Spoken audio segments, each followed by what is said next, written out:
Hello, good morning.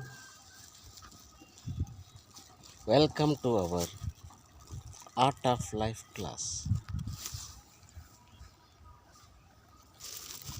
Today's class is Living from Greatness. Living from Greatness. This is the 10th verse of our Art of Life. Myself, Professor Barigala Subba Rayudu.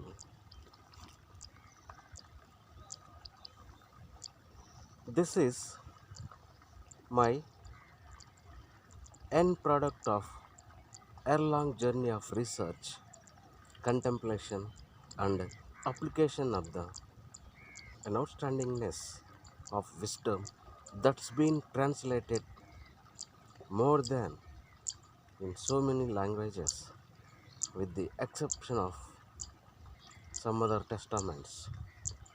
Many scholars consider this wonderful project as the ultimate discourse on the nature of existence, and it continues to be a valuable resource for achieving a way of life that guarantees integrity, joy, peace, and balance. So, our today's class is Living from Greatness. This is the 10th verse of our Art of Life. This says, there was something formless and perfect before the universe was born.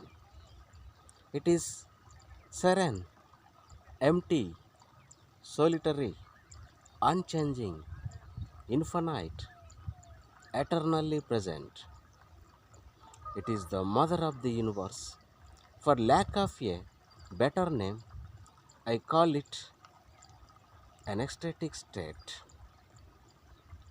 For all the origin of every creatures. I call it great. Great is boundless. Boundless is eternally following by flowing.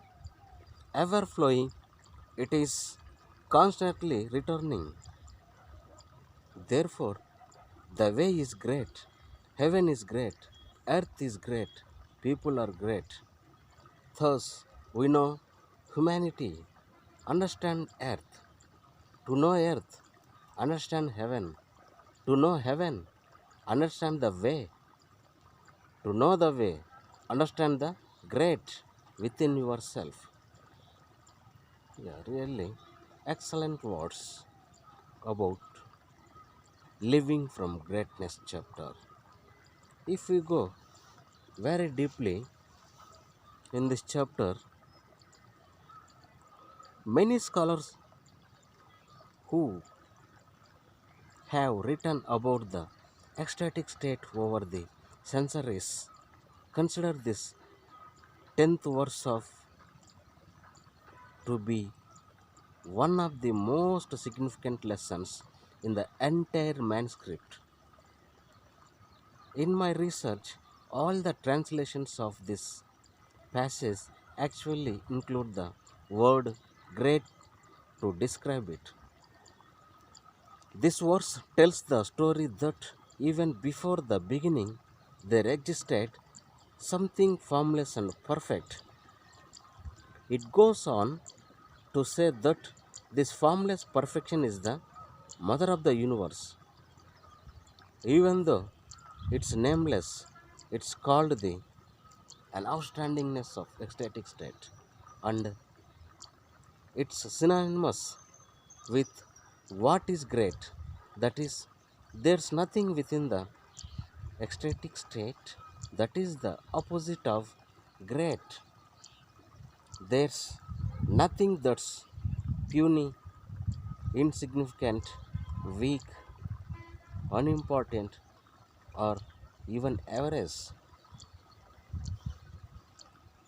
The story appears to want The leader to realize there's a pure, timeless energy that's within everything on the planet and that remains uncontaminated by the solid appearance of form. The conclusion is a directive to the student, who is you, the reader.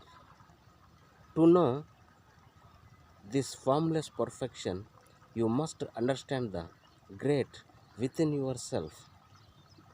You are the central character in this wonderful saga. This chapter, Living from Greatness, has two wonderful contents. The first content is trust in your own greatness. You are not this body you occupy, which is temporary and on its way back to the nowhere from which it came. Your pure greatness, precisely the very same greatness that creates all of life. Keep this thought uppermost in your mind, and you will attack to yourself the same powers of creation. The right people will appear. The exact events that you desire will transpire. The financing will show up. That's because greatness attracts more of its own self to itself, just as thoughts of inac- inadequacy act upon a belief that ensures that deficiency will become your reality. Affirm the following to yourself over and over until it becomes your automatic inner response of the world. I come from greatness. I attract greatness. I am greatness. The second verse of this chapter is look for beliefs that contradict your status as a being of greatness. This says that catch yourself in the midst of any utterance that reflects your belief that you are average. Silently speak warmly to that belief and ask it what it wants. It may think it has to protect you from disappointment or pain, as it probably did earlier in your existence. But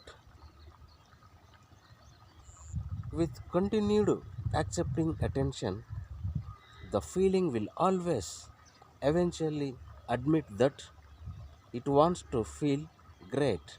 So let it.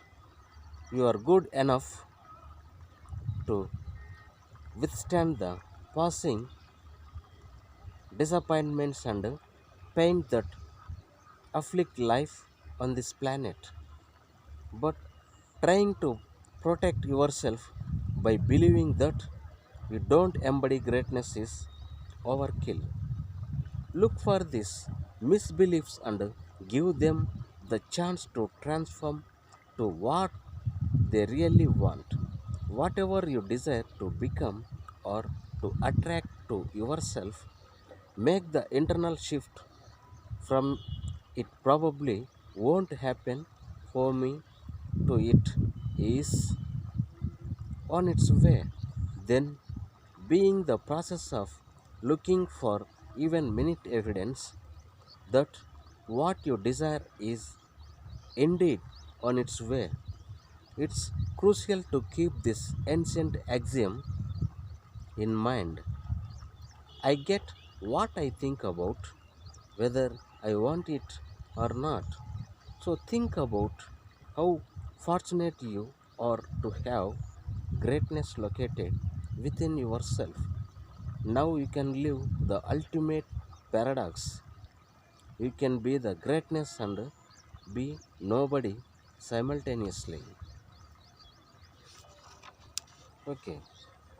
Today's assignment is copy the following words and apply them to yourself. I came from greatness. I must be like what I came from. I will never abandon by myself in my greatness and the greatness of others. Read these words daily, perhaps by posting them conspicuously where you can see them. They will serve to remind you of the truth of your own greatness. Meditate for 10 minutes today, focusing on your inner greatness. Thank you.